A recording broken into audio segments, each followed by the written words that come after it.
শুরু করি যে জুলাই সনদ এবং সেটির বাস্তবায়ন সেটি নিয়ে তো অনেক কথা হচ্ছে, একটু আপনার কাছ থেকে সামারি শুনবো যে জামাতের নায়েবে আমির তিনি বলছেন যে সব কিছুতে বিএনপি রাজি হয়েছে, যদি তাকে কোট করি সব কিছু ঠিক, আমরাও রাজি বিএনপিও রাজি, কিন্তু হঠাৎ করে বিএনপি পল্টি নিয়েছে, তারা এতদিন ধরে জাতীয় ঐকমত্য কমিশনে থেকে জুলাই সনদের স্বাক্ষরের পর এখন বলছে আমরা এটাকে মানি না। এটা জামাতের বক্তব্য। আর বিএনপির বক্তব্য তো আমরা জানি, অনৈক্য সৃষ্টি হয়েছে, বিশ্বাসঘাতকতা হয়েছে, তাদের সাথে প্রতারণা হয়েছে, এটি হচ্ছে বিএনপির ভাষ্য। আসলে পোল্টি দিল কে, বিশ্বাসঘাতকতা বা প্রতারণা করলো কে, আসল প্রতারক কে? দেখেন, এখানে আসল প্রতারক হলো জাতীয় ঐকমত্য কমিশন। এটা হলো মূল কথা। জাতীয় ঐকমত্য কমিশন, আমি শুরু থেকে আমি কখনোই এই জাতীয় ঐকমত্য কমিশনের যে লোকগুলো আছে এই লোকগুলোর উপর আমার কোনো আস্থা ছিল না, একদম শুরু থেকে ছিল না। আমি সবসময় এদের ব্যাপারে বলে আসছিলাম যে ভুল লোককে এখানে নির্বাচন করা হয়েছে। তারা একটা মিশন নিয়ে এখানে আসছিল ওই দেশে। আলী রিয়াজ বলেন, মনির হায়দার বলেন, তারা কি একটা মিশন? মিশন নিয়ে আসছে। মিশনটা হলো দেশে একটা পলিটিক্যাল একটা আনরেস্ট তৈরি করা, এবং তারা সেই মিশনের সর্বশেষ কার্ডটা খেলে দিয়েছে। এবং অলরেডি মনির হায়দার তো চলে গেছে শুনলাম, আবার হয়তো আসবে, আমি জানি না। কিন্তু এই কাজগুলো তারা করছে। এই পলিটিক্যাল আনরেস্ট কিভাবে করে আমি সেটা তাদের আপনাকে লাভ, বলি। মানে মিশনের উদ্দেশ্য? বাংলাদেশে আনরেস্টের অনেক লাভ, অনেকের লাভ। বাংলাদেশ যদি শান্ত সুস্থির এবং গণতন্ত্রের পথে অগ্রসর হয়, তাহলে বাংলাদেশের জনগণ ছাড়া আর কারো লাভ নাই। হুম। এই হলো বেসিক কথা, কারণ সবাই এটা আনরেস্ট চায়। কারণ একটা প্রবাদ আছে বাংলায় যে ওলট পালট করে দিয়ে আমরা লুটে পুটে খাই। কারণ এই হলো মূল ঘটনা। এটা হলো বেসিক কথা। আমি আপনাকে বলি যে ঝামেলাটা কোথায় পাকছে। এই যে অনেকে বলতেছে না, জামাতের অথবা এনসিপির লোকজন বলতেছে কিন্তু যে কাবিনে সিগনেচার করেছেন, এখন সংসার করতেই হবে। হুম। হুম। তো এইগুলো হলো কি জানেন, মানে মানুষকে বিভ্রান্ত করা একটা প্রক্রিয়া। কাবিনে সিগনেচার করলে সংসার করতে হয় না, এটা মাথায় রাখতে হবে। কাবিন এবং সংসার এর মাঝখানে ডিভোর্স নামে একটা শব্দ আছে। কাজে ওইগুলি অত সহজ না বিষয়গুলি। বিষয়টা কি হয়েছে, তারা হুম। ঐকমত্য কমিশনের সনদে, জুলাই সনদে সিগনেচার করেছে। ঠিক আছে, এখন এটা কিন্তু দুইটা পার্ট। এক হলো জুলাই সনদ, আর এক হলো জুলাই সনদ বাস্তবায়নের আদেশ। জুলাই সনদটা কিভাবে বাস্তবায়ন হবে তার একটা আদেশ। আপনার আদেশটা কিভাবে দিবেন, আদেশটা কিভাবে বাস্তবায়ন করবেন, অনেকগুলি বাস্তবায়নের প্রস্তাব ছিল। আমি একটু সময় নিচ্ছি হুম। হুম। ডিটেলটা বলার জন্য আর কি। অনেকগুলি প্রস্তাব আসছে যে এটা আগামীতে যে সংসদ বসবে সেই সংসদে যারা নাকি এমপি হবে তারা এই বাস্তবায়ন করবে, সবগুলি না। কিছু কিছু তো এখনই রাষ্ট্রপতির অধ্যাদেশের মাধ্যমে করা যাবে, যেগুলো আইন আছে।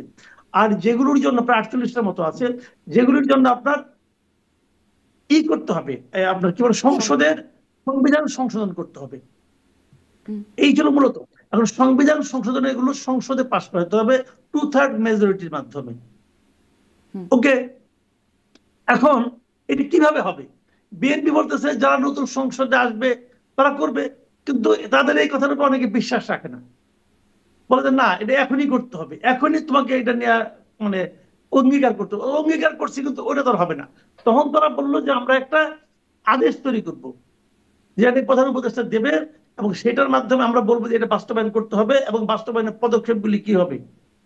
একটা হলো এই যে যারা এমপি হবে তারা এটা বাস্তবায়নের জন্য একটা একটা হবে, পরিষদ হবে, সেই পরিষদের মেম্বার হবে। তারা এটাকে সবগুলি এই জুলাই সনদে যা যা আছে সবগুলি তারা বাস্তবায়ন করবে।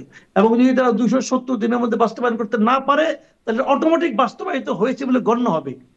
মানে বিষয়টা কি, বিষয়টা হলো সারা দেশে যে 300 লোক নির্বাচিত হয়ে আসবে তাদের উপর কারো কোনো আস্থা নাই। হুম। তারা কি করবে না করবে এটা কোনো ব্যাপার না, ব্যাপার হলো আমি বলেছি, আমরা বলেছি। আমরা কারা? আমরা কারা? এই দেশের মানুষের কোনো মতামত নাই। হুম। বললো আমরা 30টা দল করেছি, এই 30টা দলকে দেশের সমস্ত মানুষকে এখন রিপ্রেজেন্ট এই করে। দেশের মানুষের মতামত নেওয়ার জন্য তো আবার গণভোটের কথা বলা হচ্ছে। কিন্তু আমি গুড, একটু আমি একটু ওই পয়েন্টে গণভোটের আসছি। জায়গায় আসি, কারণ এটা খুবই গুরুত্বপূর্ণ আলোচনা। মাসুদ কামাল নিশ্চয়ই আমি এটা ওটা নিয়ে, বলবো, এটা নিয়ে আমি শুনবো। আমি ওটাই কিন্তু ওই যে বলছি। হ্যাঁ, কাবিননামার কথাটা যেটা আলোচনায় আনলেন না, ওটা একটু শেষ করে ফেলি। হাসনাত আবদুল্লাহ বলছেন এই কথাটা, সই করছেন, কিন্তু কাবিননামার যে মানে বিষয়বস্তু থাকে, ধরেন সেখানে থাকে পাত্র পাত্রীর নাম, পরিচয়, ঠিকানা, দেনমোহরের পরিমাণ ইত্যাদি ইত্যাদি। এখন যদি স্বাক্ষর করার পর দেখে যে পাত্র পরিবর্তন হয়ে গেছে, দেনমোহর ঠিক নাই, তাহলেও কি তাকে সংসার করতে হবে? যে মানে বিএনপি তো এরকমটাই বলছে যে সব যা তারা স্বাক্ষর করেছিল তা এখন নাই, তাহলে কি সেটা? না না না, তা না, বিষয়টা ওরকম না, ওরকম না, ওরকম না। আমি বলি আপনাকে, বিএনপি স্বাক্ষর করার সময় অনেকগুলো ইস্যুতে নোট অফ ডিসেন্ট দিয়েছিল হুম। হুম। যে এগুলো আমরা চাই না। এখন প্রশ্ন হলো, যখন আপনি আদেশটা করছেন বাস্তবায়নের জন্য, তখন সেখান থেকে নোট অফ ডিসেন্ট গুলো তুলে ফেলানো হয়েছে। এখন তাহলে দাঁড়ালোটা কি? দাঁড়ালো হলো, যেমন ধরেন আমি একটা এক্সাম্পল দিয়ে বলি আপনাকে, যে উচ্চ কক্ষ কিভাবে নিয়োগ করবেন, আপনি উচ্চ কক্ষগুলি কিভাবে নির্বাচন করবেন? বিএনপি বলছে যারা নিম্ন কক্ষে নির্বাচিত হবে তাদের মাঝখান থেকে আনুপাতিক হারে উচ্চ কক্ষে নির্বাচন করা হবে। আর এই জামাত বলছে অথবা ইসলামী আন্দোলন বলছে যে না, সারা দেশের টোটাল যে ভোট প্রাপ্তি সেই অনুপাতে উচ্চ কক্ষ নির্বাচিত হবে। বুঝলেন? কিন্তু তাহলে উচ্চ কক্ষরা বিএনপি মানছে উইথ নোট অফ ডিসেন্ট। যখন আপনি এটা জনগণের কাছে পাঠাবেন যে তুমি এটা মানবা কি মানবা না, তখন তো এটা নোট অফ ডিসেন্ট সহ থাকতে হবে। বিএনপির কথাই বলছে, আমি তো নোট অফ ডিসেন্ট দিয়েছি এবং নোট অফ ডিসেন্ট সহই তো আমি সনদে সিগনেচার করেছি। সনদে তো তারা সিগনেচার করছে, নোট অফ ডিসেন্ট ছিল। এখন যখন এটা আদেশ করতে যাচ্ছে তখন আর নোট অফ ডিসেন্ট নাই। তো বিএনপির আপত্তিটা তো জেনুইন আপত্তি রে ভাই, তার তো জেনুইন আপত্তি। এটা আপনি রাখেন নাই কেন? রাখেন নাই কে? রাখে নাই হলো এই কমিশন, ঐক্যমত্য কমিশন। তাহলে ঐক্যমত্য এই কমিশন আলিমিয়াত এরকম, কম, তারা রাখে নাই। ঐক্যমত্য কমিশনের প্রধান তো হচ্ছে ডক্টর ইউনূস, অতএব সরকারি আসলে এটি সরকারেরই আরেক রূপ বা সরকারি না, একটা সরকার বলবো না, এটা এটা এটা এটা সরকার না। ডক্টর ইউনূস প্রধান, কিন্তু এর বাইরে যারা আছে তারা তো বিভিন্ন জায়গাতে নিয়ে আসছে তাদেরকে। তাদের যদিও একটা করে পজিশন দেওয়া হয়েছে, একটা পদ দেওয়া হয়েছে, কিন্তু তারা তো বিভিন্ন জায়গা থেকে আনছে। এরা তো এটাকে ভুল, ইচ্ছে করে যেটা ভুলটা করছেই কেউ না কেন সেটা বলি। এর পিছনে একটা বিরাট রাজনীতি আছে। আমি আপনার এরপর নিশ্চয়ই আপনি ইটা আনবেন, এই আপনার এই মানে অনবর প্রসঙ্গটা আসবে পরে। আমি তার আগে এই রাজনীতিটা বলে নিই আপনাকে।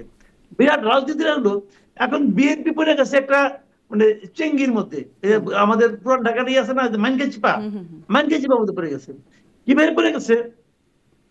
এখন বিএনপি যখন বলতেছে এটা আমরা স্বাক্ষর করবো না, তখন তারা বলতেছে কেন আপনি সিগনেচার করছেন, স্বাক্ষর করতে হবে, এখন আপনাকে মানতে হবে।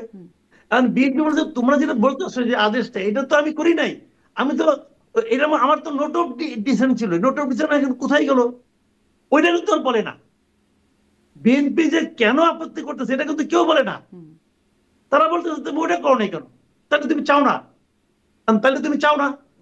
এখন এটা হলো একটা উদ্ভট একটা ব্যাপার। এগুলো আমাদের এখানে এই ধরনের অনেক রকম কথাবার্তা কিন্তু চলবে। কারণ বিএনপি যে চায়, যদি তুমি চাও তাহলে মানো। ভাই আমি তো নোট অফ ডিসেন্সিও বলেছিলাম। এই হলো ক্যারিকেচারটা। এখানে বেসিক্যালি এই কাজটা করা হয়েছে বিএনপি কে পলিটিক্যালি কর্নার করার জন্য। বিএনপি এখন বুঝতে পারছে জিনিসটা, বিএনপিরও সমস্যা তাহলে কি আছে। বিএনপি কে কর্নার করা কি ঐক্যমত্য কমিশনের মানে উদ্দেশ্য? না, তাহলে কর্নার করা হলে এখন এই চান্সটা নিচ্ছে জামাত এবং অন্যান্যরা। ঐক্যমত্য কমিশনের উদ্দেশ্য হলো, ঐক্যমত্য কমিশন জানে যে একটা বড় দলকে ছোট দল দিয়ে কর্নার করা যায় না, ঝামেলা আছে কিন্তু। তাহলে কি হবে? এখন এরা চাবে কর্নার করতে, ও চাবে কর্নার না হতে, একটা বিরোধ তৈরি হবে। এখন একটা বিরোধপূর্ণ অবস্থা তৈরি হবে। এর বাইরে তো আওয়ামী লীগ আছেই বাইরে। তখন সব যখন সামগ্রিক অবস্থা হবে তখন কি হবে? নির্বাচন পিছিয়ে যাবে, বলবে নির্বাচনের পরিবেশ নাই। তো এই জিনিসটা ঐক্যমত্য কমিশনের কিন্তু কোনো সমাধান আকাঙ্ক্ষা ছিল না, তাদের আকাঙ্ক্ষা ছিল এটা যে আমি এমন কিছু একটা করবো যেটা নিয়ে সবাই উত্তেজিত হয়ে যাবে, সবাই বলবে যে এটা আমার পক্ষে গেলো, ওর পক্ষে গেলো, এটা আওলা বাজানো। কিন্তু আমি এই ক্ষেত্রে ঐক্যমত্য কমিশনের নিয়ত খারাপ ছিল, আমি বলবো নিয়ত খারাপ ছিল। মাহমুদুর রহমান মান্নার বক্তব্য দেখছিলাম যে প্রধান উপদেষ্টা একটা গন্ডগোল পাকিয়ে দিয়েছেন সংস্কার করতে গিয়ে, তিনি প্রধান উপদেষ্টার কথা বলছেন। মানে এই গন্ডগোলটা আমি যদি এভাবে করে একটু প্রশ্নটা করি, মানে একটু আগের থেকে প্রশ্ন করি, যদি শুরু থেকে দেখি একদম ডক্টর ইউনূস এবং তার সরকারকে সব দল নির্বিশেষে এক বাক্যে সমর্থন দিল। তারপরে দেখলাম কিছুদিন পরে বিএনপি বলে আমাকে গুরুত্ব দিচ্ছে না, আমরা চাইলেও সাক্ষাৎ করতে পারছি না, এরকম একটা অবস্থানে গেল এবং খুব জামাত এর দিকে ঝুঁকে আছে সরকার, এরকম একটা অভিযোগ জামাত এনসিপির দিকে আছে, এরকম একটা বিষয় হলো। তখন একটা এরকমও দেখছিলাম বিএনপি আন্দোলনে যাওয়ার একটা হুমকি বার্তা দিচ্ছিল, 3 উপদেষ্টার পদত্যাগের কথা বললো। তারপর হঠাৎ করে লন্ডন বৈঠক হলো, উল্টে গেল পরিস্থিতি। তখন আবার জামাত বলতে থাকলো, এনসিপি বলতে থাকলো যে বিএনপির দিকে ঝুঁকে পড়েছে, আর বিএনপি তখন একরকম সব কিছুতেই মানি, আস্থায় পরিচয়। এমনকি প্রধান উপদেষ্টার মধ্যে শহীদ প্রেসিডেন্ট জিয়াউর রহমানকেও দেখতে পেলেন তারা, এই একটা অবস্থা চলে গেল। এখন আবার ঐক্যমত্য কমিশনের এটা শেষে আবার দেখা যাচ্ছে উল্টে গেল পরিস্থিতি। মানে এরকম কদিন পর পর গণেশ উল্টাচ্ছে কেন? না, এটা কিন্তু সম্পূর্ণ পলিটিক্যাল ব্যাপার না। এই পুরো জিনিসটা হলো ডক্টর ইউনূসের সমস্যা। ডক্টর ইউনূস মোটেই পলিটিক্যাল লোক না, এবং পলিটিক্যাল পার্টিগুলোকে কিভাবে হ্যান্ডেল করতে হবে উনি সেটা জানেন না। ওনার সেই যোগ্যতা আল্লাহ দেয় নাই। অথচ উনি এমন একটা পোস্টে আসছেন যে পোস্টের দায়িত্ব হলো, মূল কাজ হলো পলিটিক্যাল পার্টিগুলোকে হ্যান্ডেল করা। যে কারণে উনি সিরিয়াস টাইপের লোক না রে ভাই। রাষ্ট্র চালনার জন্য, রাষ্ট্র পরিচালনার জন্য যতটুকু ঠান্ডা মাথা দরকার, যতটুকু সিরিয়াসনেস দরকার, ওনার সেটা নাই, একদমই নাই। এবং সবচেয়ে বড় কথা হলো কি, ওনার সেই ইচ্ছাও নাই। উনি ওনার মতো চলেন, এই বলতেছেন এটা, ওই বলতেছেন এটা, কখন কি বলেন আমি ওনার কথা কোনো আগা মাথা পাই না। উনি বলেন এবং উনি উনার মানে উনি উনার মতো চলেন, উনি যেটা ভালো মনে করেন সেটাই চলেন। এটা ওনার সারা জীবনের অভ্যাস। গ্রামীণ ব্যাংকে উনি তাই করছেন। ওনার অনেক কাজ নিয়ে যুক্তি নিয়ে, ওনার কাজের যৌক্তিকতা নিয়ে প্রশ্ন উঠছে, উনি তাও করছেন। মানে উনি যে, আমি এবার একটা এক্সাম্পল দিয়ে বলি, উনি যে গ্রামীণ ব্যাংকের এমডি থাকার জন্য যে আচরণটা করছেন, যে সমস্ত কর্মকাণ্ড করছেন, কোন সেন্সিবল লোক এটাকে সাপোর্ট করবে? অন্যান্য মামলাগুলিতে তাকে শেখ হাসিনা হয়তো হয়রানি করছে মানলাম, কিন্তু গ্রামীণ ব্যাংকের এমডি উনি কি থাকতে পারেন 71 বছর বয়সে? ওনারই দেওয়া গঠনতন্ত্র, ওনারই দেওয়া থাকতে পারেন। কখন পারেন? যদি উনি মনে করেন আমি গ্রামীণ ব্যাংকের মালিক। তাহলে উনি তো গ্রামীণ ব্যাংকের মালিক না, উনি এমডি ছিলেন, বেতনভুক্ত এমডি। তিনি তো পদ ছাড়তে চান নাই। এই কোর্টে গেছেন, ওই হায়ার কোর্টে গেছেন, সুপ্রিম কোর্টে গেছেন, শেষ পর্যন্ত উনি ব্যর্থ হয়েছেন। তাহলে গ্রামীণ ব্যাংকের এমডি থাকতেই যদি এত কিছু করতে পারেন, তাহলে এখন তো জাতিসংঘ মহাসচিব হওয়ার শর্ট লিস্টের মধ্যে দেখা যাচ্ছে তার নামও আছে। তাহলে সেটার জন্য আবার কি তিনি বিশেষ কিছু করবেন নাকি? ওইটা হইলে পরে ভালো। ওটা যদি হয় তাহলে আমরা বরং, উনি যার সঙ্গে যাবেন আমরা বরং বেঁচে যাবো। যে ঠিক আছে ভাই গেছে। কারণ উনি তো জগদ্দল পাথরের মতো আছেন। কারণ ওনার দেখেন, ওনার একদিকে ইমেজ আছে, কিন্তু ওনার সেই ইমেজের যে প্রয়োগটা আমাদের জন্য, আমরা কি ভেবেছিলাম আমরা আন্তর্জাতিক খ্যাতি সম্পন্ন লোক নিয়ে আসছি যে নাকি সারা দুনিয়াতে 3-0 বাস্তবায়ন করতে চায়। উনি আসলে পরে দুনিয়ার সমস্ত ডলার টলার সব আমাদের এখানে আইসা করবে, একদম ইয়ের মতো, শিলা বৃষ্টির মতো ডলার পড়তে থাকবে। উনি আসলে পরে এখানে উনি বলতেন না পৃথিবীর কাছে আমরা যাবো, কোনো পৃথিবী আমাদের কাছে আসবে। আসছে পৃথিবী? পৃথিবী আসছে? পৃথিবী আসে নাই। উনি যান পৃথিবীতে, পৃথিবীর সঙ্গে দেখা করে না। ইংল্যান্ডে তো গেছিলেন, ইংল্যান্ডের প্রাইম মিনিস্টারের সঙ্গে দেখা করছে? দেখা তো করে নাই। ইংল্যান্ড, ইতালি, কাতার এবং কাতারের আমিরও তার শেখ তার সাথে দেখা করে নাই, কেউ দেখা করে নাই। আর ওনার কাছে কেউ আসছে? আসে নাই। এগুলি যে বলছেন না, উনি উনি সবসময় বলেন, ওনার স্টাইলটাই। ওনাকে আমি বলি উনি হলেন কথার ফেরিও না। উনি কথা দিয়ে সবাইকে বোঝানোর চেষ্টা করেন যে অমুক তমুক করে ফেলেছি। আসলে ভাই ওটা এক সময় ছিল যখন আপনি কেবল নোবেল লরিয়েট ছিলেন, তখন আপনি বলতেন, লোকে মুগ্ধ হয়ে শুনতো, শুনে টুনে নিয়ে করতো। এখন তো এই অবস্থা নাই, রাষ্ট্র ক্ষমতায় আসছেন। আপনি আমাকে বলে একটা কথা বলে শেষ করে ওনার সম্পর্কে। এই যে ওনার 3-0 প্রকল্প, এইটা আইডিয়াটা 3-0 কি আছে? জিরো প্রভার্টি, তাই না? Zero unemployment and zero carbon emission. এই তো জিনিসটা খেয়াল করেন কিন্তু। আচ্ছা আপনি আমাকে বলেন, যদি জিরো প্রভার্টি হয় তাহলে জিরো আনএমপ্লয়মেন্টের কি দরকার ভাই? যদি তো একই জিনিস, এটা সমার্থক মানলাম। তারপরে নিশ্চয়ই কিছুটা পার্থক্য আছে, উনি বলছেন যেহেতু জ্ঞানী লোক, মানলাম। উনি সারা দুনিয়া এটা বলে বেড়েছেন কেন?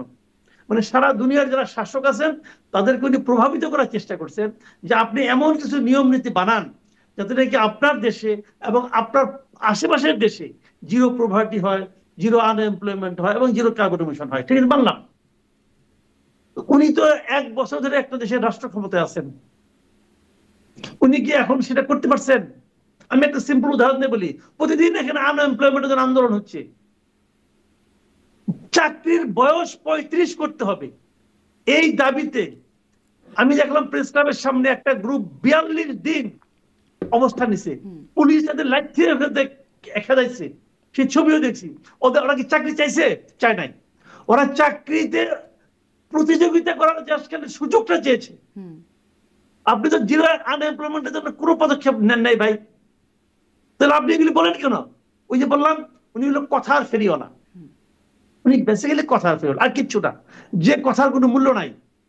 তো যাও, আমাদের আরো জিরো দেওয়া যায় তাহলে তো আরো ভালো হয়। ধরেন জিরো করাপশন দিলাম, হ্যাঁ আরো কয়েকটা জিরো দিয়ে দিলাম, যেগুলো নেতিবাচক সব জিরো দিয়ে দিলাম, তাহলে তো আরো নতুন থিওরি আবিষ্কার হতে পারে।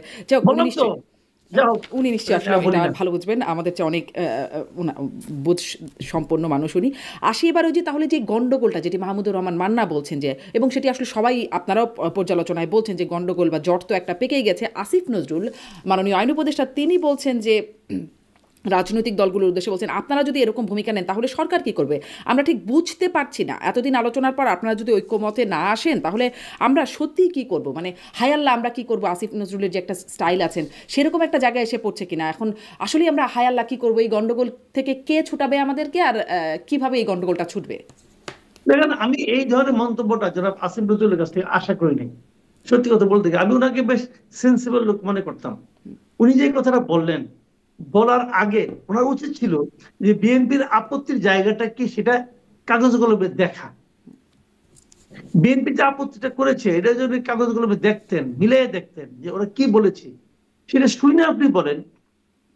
আপনি এটা না দেখা, দেখছেন কিনা আমি জানি না, দেখলে তো ওনার বোঝার কথা। উনি তো যথেষ্ট জ্ঞানী লোক, আমি ওনাকে পার্সোনালি খুব পছন্দ করি, উনি যথেষ্ট জ্ঞানী লোক। কিন্তু উনি কেন এই কথাটা বললেন ভাই, আমার কাছে একটা আমি হিসাবে মিলে না আমার।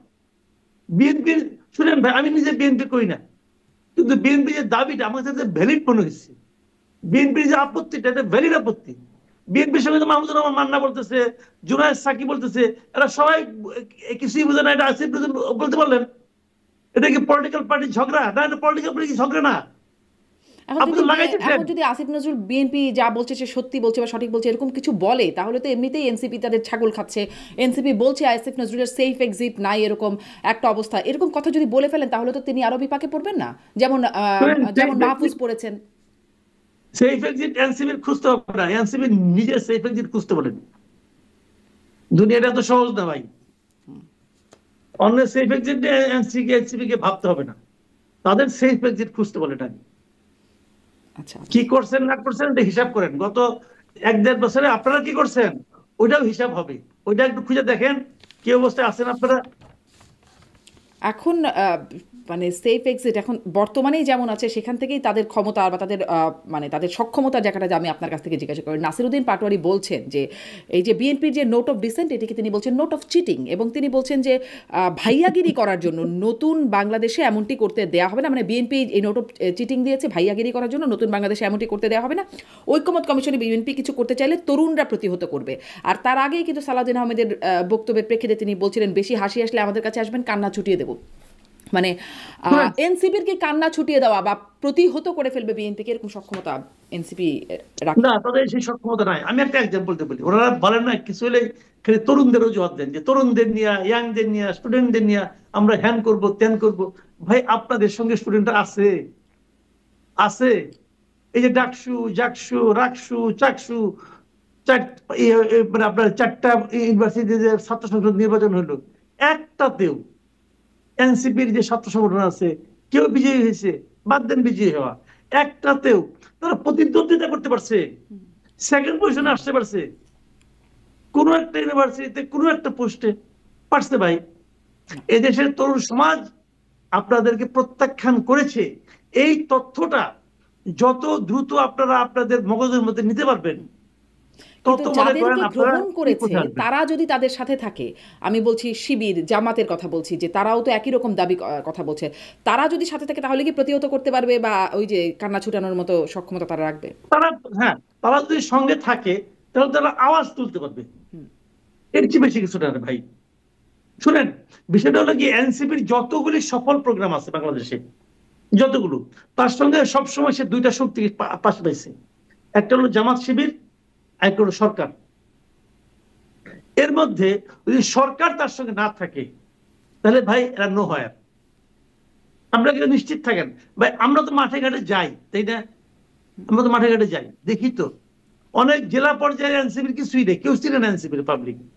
আর ভোটের বাজারে যে কি হবে আল্লাহ আল্লাহ রহম করুক, জানি না কি হবে। আমি এই দলটাকে নিয়ে আমি পার্সোনালি খুব আশা করছিলাম যে এরা বোধহয় ভালো কিছু করবে, এবং আমি মানে খুবই আশাবাদী ছিলাম আমি যে কিছু একটা ভালো হবে। কিন্তু এদের কিছু নেতৃবৃন্দের উল্টাপাল্টা কথা, উল্টাপাল্টা কর্মকাণ্ড, এবং এগুলি দিয়ে মানুষের কাছে তারা নিজেদেরকে একটা সন্দেহযুক্ত দলে পরিণত করছে। এনসিপির প্রসঙ্গ এবং যখন আসলো, আমি আসলে মূল প্রসঙ্গটাতে যাব। গণভোট একটা খুবই গুরুত্বপূর্ণ, কিন্তু এনসিপির প্রসঙ্গ যেহেতু আপনি বলছেনই, এতদিন ধরে শাপলা শাপলা শাপলা এতই গুরুত্বপূর্ণ মনে হলো শাপলা পেলেই যেন জয় হয়ে যাবে, শাপলা ছাড়া নির্বাচনই যাবে না, আর নির্বাচন কমিশনও দেবে না দেবে না, এরকম একটা অবস্থা, দুইটাই একরকম একটা একগুঁয়ে অবস্থায় আছে। নির্বাচন কমিশন এখন রাজি হলো, কিন্তু শাপলা কলি কেন? শাপলা দিলে সমস্যা কে ছিল? এত ঘাপলা শাপলা নিয়ে কেন থাকছে? শাপলা নিয়ে ঘাপলার মূল কারণ হলো, শুনেন, বিষয়টা হলো কি, আমি কিন্তু এখানে এনসিপি কে দোষ দিই না, এনসিপি চাইতেই পারে, এনসিপি চাওয়াটা কোনো অন্যায় না, সে চাইলো গোয়ার তুমি করলো, না দিলে আমি ইলেকশন যাবো না সেটাও বললো, সব ঠিক আছে। আমার কথা হলো আমি এখানে দেখি নির্বাচন কমিশনের দুর্বলতা। আমি মনে করি এই নির্বাচন কমিশন এই শাপলারকে কেন্দ্র করে যা কিছু করছে প্রত্যেকটা কাজ তাদের অযোগ্যতাকে মানুষের সামনে পরিষ্কার করে দিচ্ছে। আমি প্রথম এক্সাম্পলটা বলি, শাপলার নিয়ে প্রথম আপনি কেন বললেন আপনি দিবেন না, বললেন কেন?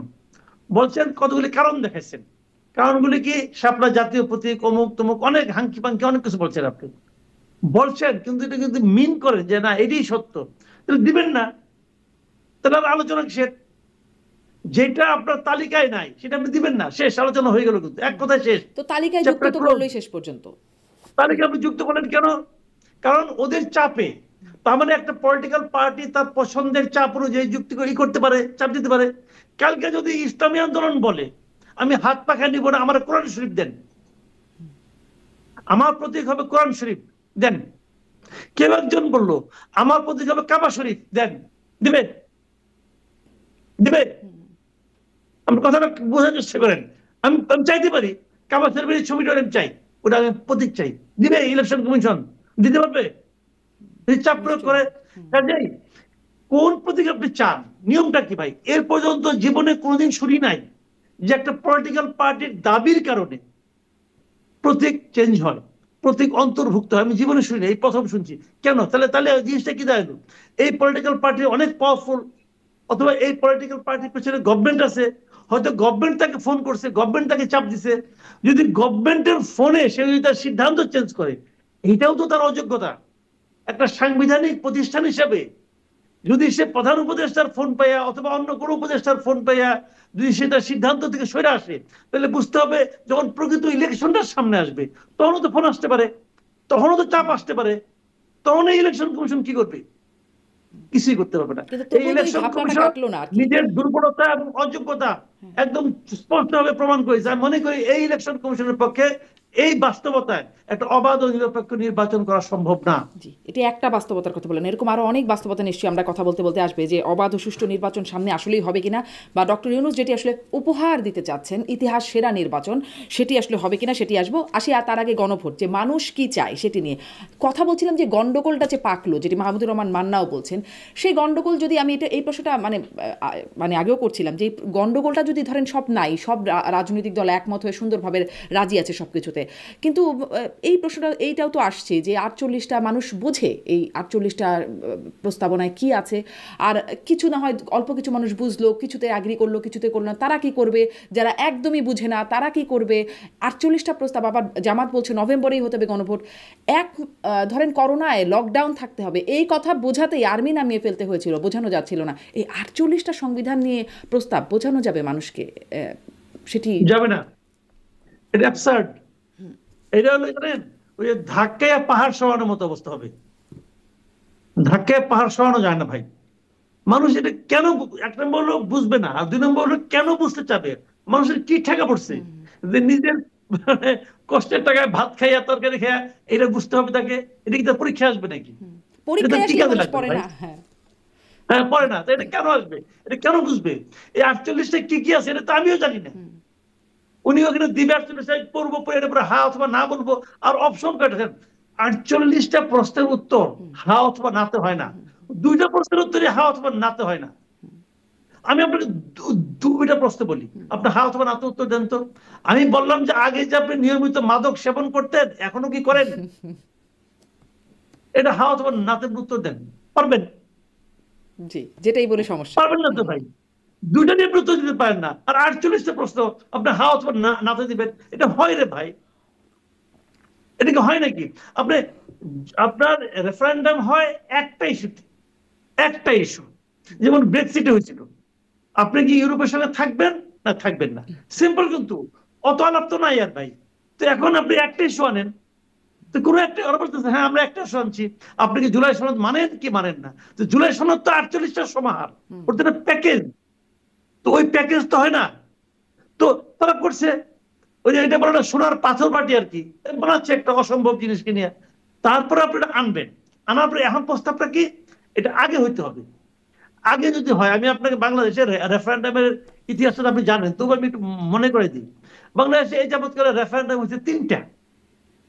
একটা 77-এ জিয়াউর রহমান সাহেব করছিলেন, ওখানে 2টা প্রশ্ন ছিল, যে আপনি কি জিয়াউর রহমান সাহেবকে প্রেসিডেন্ট হিসেবে চান এবং আপনি কি তার 19 দফা চান কিনা।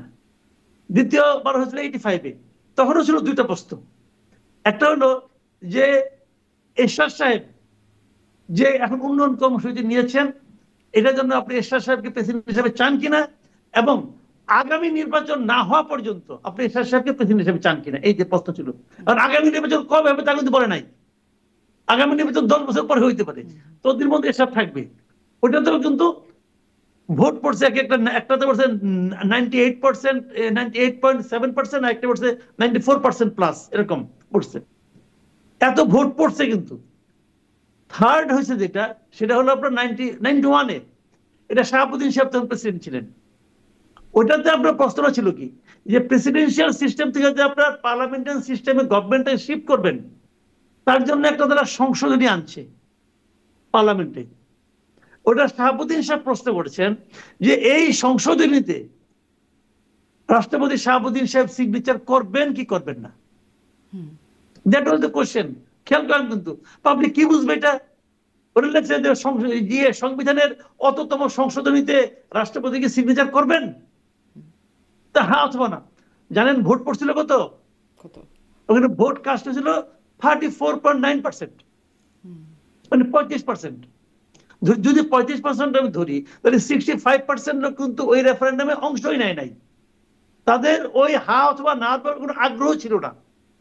তো যদি 65% লোককে আপনি মানে তার মধ্যে আগ্রহ সৃষ্টি করতে না পারেন, কারণ ওইটাই ছিল জেনুইন রেফারেন্ডাম। আগের দিনে তো এরশাদ এবং জিয়া সাহেব নিজের মতো করে বানাই নিচ্ছে, ভোট বেশি দেখাই দাও, কিন্তু এর জন্য তো শাহাবুদ্দিন সাহেব দেখায় নাই। তো জেনুইন ভোট বলতে এটাই হয়েছিল, 35% ভোট কাস্ট হয়েছে। আর এইবার যদি হয়, কেন হয় না শুনেন, কেন হয় না ভোট? হয় না এই কারণে, আপনি হয় না হলো বাংলাদেশের ভোটিং প্যাটার্নটা কি। আমাদের ভোটিং প্যাটার্ন হলো যারা প্রার্থী থাকে তারা কিন্তু ভোটারদেরকে নিয়ে আসে, কেন্দ্রে আসতে বাধ্য করে, কেন্দ্রে আসতে উৎসাহ দেয়। যখন রেফারেন্ডামটা হয় তখন কে পক্ষে কে বিপক্ষে, কেউ তো অত পরিশ্রম করে আনবে না। হ্যাঁ একদমই। যারা পার্টিদের স্বতঃস্ফূর্তভাবে হচ্ছে আসবে, ইশতেহার থাকে, ইশতেহার দেখে তো আসলে মানুষ সবাই খুব গুটি কয়েক হয়তো ভোট দেয়, মানুষ তো আসলে প্রার্থী দেখেই right? ভোট দেয়। হ্যাঁ হ্যাঁ। তো তো এখানে প্রার্থীরা নিয়ে আসে। তো এখানে কি হয়েছে এবার, এবার যখন আপনি এই রেফারেন্ডামটা করবেন, তখন যদি ভোট যদি 30% পড়ে, তাহলে কিন্তু এক ধরনের নৈতিক পরাজয় আপনার এমনি হয়ে গেল, যে 70% লোক এই রেফারেন্ডামের ব্যাপারে কোনো আগ্রহই নাই। আর তারপর এটা জামাত কেন বুঝে না আমার কাছে ক্লিয়ার না, বুঝছেন? বুঝে না মানে কি, যদি আপনি নভেম্বরে রেফারেন্ডাম করতে চান, তাহলে বিএনপি কি এতে এইভাবে রাজি হবে? হবে না তো। হার্ড লাইনে আছে। তারপরে যদি বিএনপি রাজি হয়, আমি তো মনে করি বিএনপি রাজি হওয়া উচিত। যদি বিএনপি রাজি হয়ে যায়, তাহলে বিএনপি যে এটা চাপে পড়ে যে রাজি হলো, বিএনপি লোকজনকে হা ভোট দিবে। যদি না ভোট দেয়, বিএনপি তো যদি আওয়ামী লীগ না ভোটের না ক্যাম্পেইন ভোট দেয়, করছে। বিএনপি মানে সামাজিক যোগাযোগ মাধ্যমে না ক্যাম্পেইন করছে। আর আওয়ামী লীগ তো কোনোভাবেই এই জুলাই সনদের পক্ষে থাকবার কথা না, এটা একদম মানে এখন জলবৎ। যদি আপনার না ভোট হয়, যদি না জয়যুক্ত হয়, দেখেন এই যে জাতীয় ঐক্যমত্য কমিশনের 84টা পয়েন্ট অমুক পয়েন্ট তমুক পয়েন্ট করছে, এখানে কিন্তু কিছু কিছু ভালো জিনিসও আছে। নিশ্চয়ই সবই যে খারাপ তা কিন্তু অনেক ভালো জিনিস আছে। কারণ যেগুলি ভালো আছে যদি না হয়ে যায়, তো সবই যে বাতিল হয়ে গেল। তাহলে এতদিন ধরে যে পেছনে এত টাকা খরচ করলেন, প্রতিটা মিটিং এ যে 5 স্টার হোটেল থেকে নাস্তা পানি এনে খাওয়াইতেন, বা এই টাকাটা কার? আমার আপনার টাকা তো, পাবলিকের টাকা, পাবলিক মানি। আপনি যে পাবলিক মানি অপচয় করছেন, এর জন্য কে জবাবদিহি করবে? নেটটা দল কি? নেটটা দল একটা ঘোড়ার ডিম। তো এই তো হচ্ছে। জি, এবং সেই ঘোড়ার ডিম আবার সামনে নির্বাচনের উপরও প্রভাব ফেলার একটা মানে একটা চোখ রাঙাচ্ছে সেই ঘোড়ার ডিমও। মানে বিএনপি যে সেই কবে থেকে নির্বাচনের জন্য মানে পিঠে ছালা বেঁধে থাকে, যাই বলুক সে মেনে নেয়, এইরকম একটা অবস্থা। এখন সেই নির্বাচনটা তারা মানে হবে তো মনে হয় যে এই ঘোড়ার ডিম যখন সামনে আমি এখনো বিশ্বাস করি ফেব্রুয়ারিতে নির্বাচন হবে। আমি মনে করি এই যে জামাত এখন যেগুলি বলতেছে বিএনপির বিরুদ্ধে, এটা হলো জামাত জাস্ট মাঠ গরম করতেছে, এবং জামাত তার মানে পাবলিকের কাছে সে যাওয়ার চেষ্টা করতেছে এবং বিএনপি কে ডিফেন্ড করার চেষ্টা করতেছে। কিন্তু নির্বাচন ফেব্রুয়ারিতে হবে, এবং সেই নির্বাচনে যাওয়ার জন্য বিএনপি জামায়াত সবাই উন্মুখ হয়ে আছে, তারা নির্বাচনে যাবে। আপনি গ্রামাঞ্চলে যাই দেখেন, এখন জামাত কিন্তু মানে পুরো দমে তাদের নির্বাচনী প্রচারণা চলছে। তারা ফজরের নামাজ পড়েই কিন্তু নির্বাচনী প্রচারণা শুরু করে দেয়, এবং নির্বাচনী প্রচারণা সারা দেশে চলছে, এবং নির্বাচন ফেব্রুয়ারিতে হবে। এর আগে যা কিছু দেখতেছেন এই সবই হলো যার যার মাঠ গরম করা। এবং এই যে মাঠ গরম করার পাশাপাশি এটা কোন পর্যায়ে যাবে জানি, এটাকে আবার ইস্যু করে কেউ অন্য কেউ চলে আসে কিনা তা আমি বলতে পারবো না। এই যে ইস্যুটা তৈরি করার জন্য, ইস্যুটা কিন্তু বানিয়ে দিয়ে গেছে আবার ঐক্যমত্য কমিশন। ইস্যু করে অন্য কেউ চলে আসে মানে? অন্য কে? এটার মানে যা বলছে ওইটুকুই ওইটুকুই বুঝে নেন। হ্যাঁ, মানে অন্য কে চলে আসতে পারে সেটি আর বলবেন না? সবাই বুঝতে পারছে, আপনিও বুঝতে পারছেন, হয়তো কি আমার যে বেশি কথা বলে লাভ কি ভাই? ওটা কি ভাসুরের নাম যে মুখে নেওয়া যাবে না? আচ্ছা, তাহলে ভাষণটা কি কে জানে, ভাষণও হইতে পারে, অন্য কিছু হইতে পারে, আচ্ছা, আমার তো আর ভাষণ নাই। আসি একটু যে যখন দেশে এরকম একদল আরেক দলকে প্রতারক, বিশ্বাসঘাতক বা পল্টিবাজ এরকম আখ্যায়িত করছে, আবার এই আলোচনা হচ্ছে, আমি আলোচনায় আনতে চাচ্ছি সাবেক প্রধানমন্ত্রীর সাক্ষাৎকারের বিষয়টি। তার সাক্ষাৎকার নেওয়া যাবে কি যাবে না, নেওয়া কতটা অপরাধ হয়ে যাবে, কোটি টাকা দিলেও কেউ নেবেন না, আবার কেউ নিতে চান, এই একটা আলোচনা চলছে। তখন দেখা যাচ্ছে যে একসাথে কতগুলো বিদেশি গণমাধ্যমে, 3টি বিদেশি গণমাধ্যমে, আন্তর্জাতিক গণমাধ্যমে তার সাক্ষাৎকার প্রকাশ হলো, এবং দেখা যাচ্ছে যে আরও কিছু নাকি পেন্ডিং আছে, আরও নাকি আসবে, সেটি জানা যাচ্ছে। আসলে কি বার্তা দিলেন তার কিছু বিষয় আমি ভেতর থেকে আনবো, কিন্তু এই সময়ে এসে এরকম সাক্ষাৎকার কি বার্তা পাওয়া গেল? শুনেন, আমি এখন দুটো জিনিস বলি। একটা জিনিস হলো, আমি নিজে একজন সাংবাদিক, আমি ইউনিভার্সিটির সাংবাদিকতা বিভাগে পড়াশোনা করেছি। সাংবাদিকের এথিক্স কিছু কিছু জানি, এতদিনে কিছু ভুলছে কিনা জানি না, বাংলাদেশের যে পরিবেশ হয়তো কিছু ভুলতেও পারি, তো কিছু কিছু জানি। সাংবাদিকরা কি করে, কার ইন্টারভিউ নেয়? আমার কেউ ইন্টারভিউ নিবে? আমি তো পাবলিক রে ভাই, আমার ইন্টারভিউ কেউ নিবে? নেবে নিবে নেবে, এই যে আমি তার বলছি। যার ইন্টারভিউ নিলে লোকে দেখতে চাইবে, এবং লোকে এই মুহূর্তে কার কথা শুনতে চায় তারটাই নিবে। এই যে আপনার একসঙ্গে একসঙ্গে এতগুলি টেলিভিশন, এতগুলি সংবাদ মাধ্যম, রয়টার, আল জাজিরা, এপি, সবাই যে তার ইন্টারভিউটা নিল, তো এই প্রতিষ্ঠানগুলি সাংবাদিকতা বুঝে না, তারা তো তারটা নিয়েছে, কারণ তারা জানে যে ওনারটাই লোক এখন শুনতে চাচ্ছে। আপনি করলেন কি, মাঝখানে মাস্তানি করে বলে দিলেন তার কথা প্রচার করা যাবে না। বলছে তো প্রচার হচ্ছে না দেশে, এই 5টা 6টা মিডিয়ার ইন্টারভিউ কে অনুবাদ করে কথা বলো ছাপে নাই, আরো অনেক মিডিয়া ছাপছে। ছাপছে কেন? তার মানে তারা কেন ছাপলো এটা বুঝান আপনি আমাদের। তারা ছাপছিল এই কারণে যে তারা মনে করে তারা, তাদের যারা রিডার আছে তারা এই ইন্টারভিউটা পড়বে। তাহলে কাজে তাদের, এখন আপনি এটাকে বন্ধ করছিলেন কেন? আপনি কেন বলছিলেন যে তার কথাগুলি প্রচার করা যাবে না? তাহলে যদি আপনি প্রচার যারা করলো তাদেরকে আপনি জিজ্ঞাসা করছেন যে তোমরা কেন প্রচার করলা? জিজ্ঞাসা করে নাই তো। তাহলে কি হলো? তাহলে হলো যে আপনি এমন একজন লোক যিনি আইন বানান অথবা আইন মানে জারি করেন না বুঝে, আপনি বোঝেন না যে কোনটা এই যে নিষেধাজ্ঞা, যে নিষেধাজ্ঞা নাকি পালন করা সম্ভব না এবং কেউ পালন করবে না, সেই নিষেধাজ্ঞা আপনি দেন কেন? আপনি দিচ্ছেন। এই সরকার এইগুলি সরকার এই সমস্ত বালখিল্যতা আছে আমি বলে মনে করি। মানে কত বড় অযোগ্য তার প্রমাণ হলে এখানে পেয়েছি আমরা। আরেকটা কথা বলি আপনাকে, যে কথা নাকি ইদানিং নিয়ে খুব আলোচনা হচ্ছে, কেউ বলেছে আমি ওনারটা নেব, জেলে যেতে হলেও নিব, এটা খালেদ মহিউদ্দিন বলেছেন। আরেকজন বলেছে, কাজী জেসির বলেছে কি যে কোটি টাকা দিলেও আমি নেব না। হতে পারে, দেখেন এগুলো হলো যার যার ব্যাপার, এগুলো হলো যার যার ব্যাপার। উনি নিবেন না, ওনার কোটি টাকার দরকার নাই, কিন্তু ওনাকে কেউ কোটি টাকা কেউ সাধছে বা এই সাধলাম নেন, তা তো না। উনি কথা কথা বলেছেন যে আমি কোটি টাকা দিলেও নেবো না, আর উনি বলছেন আমি নেব। এই দুটো নিয়ে অনেক আলোচনা হচ্ছে, কিন্তু কিন্তু আমার কথা হলো কি যে সাংবাদিক হিসাবে যদি আপনি সাংবাদিকতা করেন, আমি যদি দেখেন ভারতের চম্বলে একসময় কিন্তু অনেক বড় বড় ডাকাত ছিল, ওই ডাকাতদের ইন্টারভিউ কিন্তু অনেক লোক টাকা ছাড়াই গেছে, যে নিয়ে আসছে, জীবনে রিস্ক ছিল তবু যে নিয়ে আসছে। কেউ নিছে? তারা মনে করেছে যে এই ইন্টারভিউটা আমার রিডারের জন্য দরকার, সে কিন্তু লাইফ রিস্ক নিয়ে আসছে ভাই। এটাই সাংবাদিকতা। খালেদ মহিউদ্দিন যে কথাটা বলেছেন এটাই সাংবাদিকতা। আর কাজে যে যেটা বলছেন ওটাকে আমি অন্তত সাপোর্ট করি না। মানে সাংবাদিক কি দেখেন, সাংবাদিক দেখেন আমি কোন কাজটা আমার রিডারকে স্যাটিসফাই করবে, সে সেটাই করবে, এখানে কোনো অন্যায় নেই তো। এখন কথা হলো কি যে আপনি যদি মনে করেন যে ইন্টারভিউ মানে হলো তোলমর্দন করা, তাহলে এক কথা। এই যে ইয়ে শেখ হাসিনা যখন প্রধানমন্ত্রী হিসেবে ছিলেন, তখন উনি যাদেরকে ইন্টারভিউ নামে লোকজন তার সামনে যে দাঁড়াইতো, দাঁড়ায় তেলের ড্রাম নিয়ে যাইতো, যে যা করতো, ওটা তো ইন্টারভিউ না, ওটা ইন্টারভিউ না। ইন্টারভিউ হলো তাকে যখন বিদেশের মাটিতে বিবিসি প্রশ্ন করতো, ওইটা হলো ইন্টারভিউ।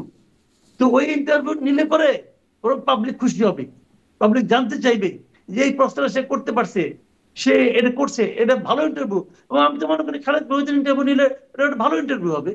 জি, নিশ্চয়ই, নিশ্চয়ই। আমি তার এবার ইন্টারভিউয়ের ভেতরে একটু জায়গায় যাই। বলছেন যে তিনি নেতৃত্ব পরিবর্তনের একটা আভাস আছে, যে তিনি দেশে ফিরবেন, আওয়ামী লীগ দেশে ফিরবে, সেটি সরকারে হোক আর বিরোধী দলে হোক, এবং নেতৃত্বে যে তাকে বা তার পরিবারকে থাকতে হবে এমনটা না, তিনি এমনটা বলছেন। এই বার্তাকে কিভাবে নিচ্ছেন? উনি কি বলছেন না বলছেন সেটা তো আমাদের এখানে বিভিন্ন মিডিয়াগুলি বলছে, এবং ওনার কথাকে আমি আসলে অতটা মানে করি না, মানে আপনি গুরুত্ব দেই না, আমি দেই না। কারণ দেখেন, আপনি যদি বিদেশে থাকেন, ধরেন আপনার, আমি ব্রেক্সিটের কথা আবার বলি। ব্রেক্সিট যখন হয় তখন ডেভিড ক্যামেরন ছিল প্রাইম মিনিস্টার। ব্রেক্সিটে ভোটে মানে আমরা নাটা বিজয়ী হয়ে গেল, মানে আপনার তারা ইউরোপের সঙ্গে থাকবে না। ডেভিড ক্যামেরন থাকার পক্ষে ছিলেন। ডেভিড ক্যামেরন এটা নীতিগত অবস্থান ছিল। সেই নীতিগত অবস্থান দেখেন যে ওনার যে নীতিগত অবস্থানটা জনগণ সেটাকে চাচ্ছে না। তাও তো মাত্র 1% ভোটের ডিফারেন্স ছিল, 49 আর 51 ছিল, এই ছিল ডিফারেন্সটা। তো উনি কি করলেন, উনি কিন্তু প্রাইম মিনিস্টার পোস্ট থেকে পদত্যাগ করলেন। তার দল থাকলো, তার দল থেকে আরেকজন হইলো, উনি হলেন না কিন্তু, লক্ষ্য করেন উনি কিন্তু রিজাইন করে চলে গেলেন। এটা হলো কি, এটা হলো মানুষের মতামতকে অনার করা এবং দলকে নতুন নেতৃত্বের হাতে ছেড়ে দেওয়া, এটাই ডেমোক্রেসি। আমি ছাড়া দল অচল, এটা ডেমোক্রেসি না। কারণ উনি আসবেন না, ওনার, আরে ওনাকে দল নেবে কিনা এটা হলো প্রশ্ন। উনি যদি বলতেন যে যে ঘটনা ঘটছে তারপরে আমার দল যদি আমাকে নেয় তখন আমি ভেবে দেখবো, তা তো না। উনি আমি থাকবো না, আমার অমুক থাকবে না, আমার দলের ফ্যামিলি, তার মানে কি ওনার মন মানসিকতা এখনো কিন্তু একনায়কতান্ত্রিক রয়ে গেছে। এই মন মানসিকতাকে আমি অনার করি না, এটা ঠিক না।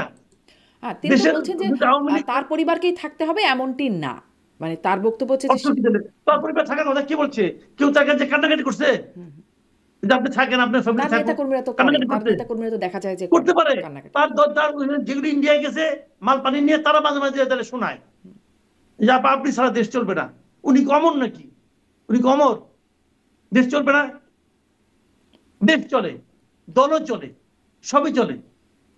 বরঞ্চ এইগুলো কথার কথা। এখন একটা আইকন তো লাগে যে যাকে সামনে নিয়ে আমরা অগ্রসর হবো, কিন্তু সেই আইকনটা উনিই থাকতাম।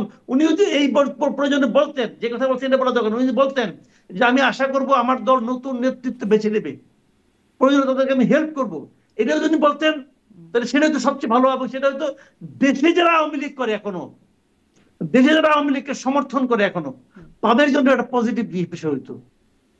উনি কিন্তু নিজে না শুনলে, আমাদের দেশে আওয়ামী লীগকে গত 15 বছর উনি যা বানাইছেন, উনি যদি নিজের থেকে না সরেন তাহলে কিন্তু ওনার কেউ সরানোর কথা বলতে পারবে না।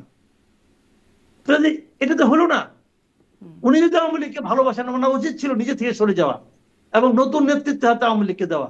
কাজে উনি এগুলি কি বলছেন কি বলছেন না এটা অন্য হিসাব। আমার হিসাব, পার্সোনাল হিসাবে, ওনার পরিবারের লোকের যে ইমেজ তৈরি হয়েছে এবং যে সমস্ত কর্মকাণ্ড ওনার ফ্যামিলির লোকজন করছে, ওনার ভাই ভাতিজা, ওনার চাচতো, ওনার কাজিন যারা আছে, এরা এই তাপস টাপস যারা, সেই হেলাল, সেই খেলাল, তারপরে আপনার এই কি বলে যারা ছিল আর কি, তার ভাইয়ের ছেলে তাপস, তারপরে আপনার পরশ, হ্যাঁ, শেখ সেলিম, এরা যা করছে, এরাই দেশে আইসা নিয়ে আবার আবার সেই রাজত্ব করব, এত সহজ না। বাংলাদেশের মানুষ অত বোকা না। আচ্ছা, কিন্তু আপনি বলছিলেন যে যে নিজে সরে যাওয়া, এটি যেমন সংস্কৃতিটা আমাদের দেশে নাই, ব্রেক্সিটের উদাহরণ বারবার দিচ্ছিলেন, সেরকম নাই, এবং বাংলাদেশ আসলে ক্ষমা চাওয়ার সেই রকম একটা দৃষ্টান্তও নাই। এমনকি জামাতকেও আমরা বলতে শুনি, জামাতের আমির বলেন 47 থেকে 25 পর্যন্ত যদি কারো মনে কষ্ট দিয়ে থাকি, কোনো ভুল করে থাকি, সেজন্য তিনি নিঃশর্ত ক্ষমা চান। মানে অনেকগুলো যদি, অনেক ভেগ, অনেক ওয়াইড করে রেখে তিনি বলছেন। শেখ হাসিনার কাছেও যখন এই প্রশ্নটি ছিল, তিনি নিজের দায় তো অস্বীকার করেছেনই, কিন্তু তিনি বলেছেন তিনি আলটিমেট লিডারশিপ রেসপন্সিবিলিটি সেটা তিনি নিচ্ছেন। এবং তিনি কিছু ভুলের কথা বলছেন, তিনি বলছেন চেইন অফ কমান্ডে কিছু ভুল ছিল, এবং কদিন আগে এপিতে দেয়া তার পুত্র সজীব অজয়, তিনিও বলছেন যে ইনিশিয়াল কিছু মিস্টেক ছিল। মানে এই বিষয়গুলো একটা অবস্থান নেয়ার দিকে যাচ্ছে বলে মনে হয়, নাকি আসলে মানে ভুল হ্যাঁ, বিষয়টা? কিছুদিন কিন্তু আছে। জি। তারা তো শুরু থেকে এই ভুলগুলো স্বীকার করতো না, এখন করতেছে, আমি মনে করি এটা ভালো। এই মানসিকতা ভালো, ভুল স্বীকারের মানসিকতাটা খুব ভালো। আমাদের দেশে এটা নাই, বাট থাকা উচিত। কিন্তু হয় কি, মানে ভুল স্বীকার করতে যায় না, নানা রকম ক্যারিকেচার করে সবাই। এইটা পেঁচা, ওটা পেঁচা, ওটা পেঁচা। ভাই, এই প্যাচ পুচ ভালো না, বুঝছেন? পেঁচাতে গেলে না ওই সুতার মধ্যে নিজেরও মানে পা হাত আটকে যায়। আমি একটা এক্সাম্পল দিয়ে বলি আপনাকে। ডাক্তার শফিকুর রহমান